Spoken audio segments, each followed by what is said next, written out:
In this video, we're going to look at hyperbolic functions. So at the moment, we've got the hyperbolic cosine function, pronounced cosh. And this is the graph of it here. You can see the green graph here. One of its sort of purposes is if you like hold the two ends and let the rope dangle under gravity, then you will get that sort of shape. And also hyperbolic functions have been used to like measure of distance of certain kinds of non-Euclidean geometry. Okay, but you can research that on the internet.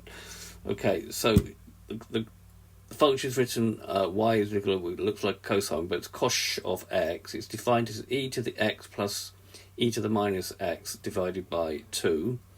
That will give you this function. If you differentiate it, well, if you differentiate e to the x, you get e to the x. If you differentiate e to the minus x, you get minus e to the x. The 2 doesn't have any effect, so it's still over 2.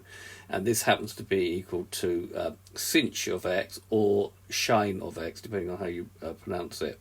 So at this particular point, we have a minimum point. So at 0, 1, we have a minimum point. That means that dy by dx will be equal at that point. And if we were to work out the second derivative, it will be positive at that point. In fact, the second derivative of sinh is actually cos, and that is at that point positive.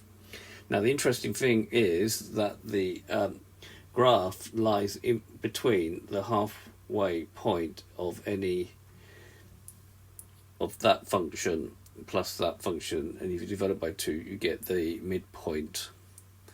So that's what this is all about here. Okay, so the graph will lie halfway between y is equal to e to the x and y is equal to e to the minus x.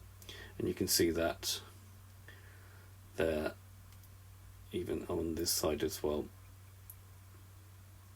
Okay, now its domain is all the real numbers. You put all the real names, but its range is any value of y. I just realised any value of y greater or equal to 1.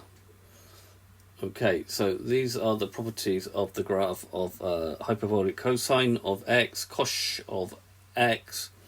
The GeoGebra app I will put in the link of this video. I hope you sort of understand, and I thank you very much for watching.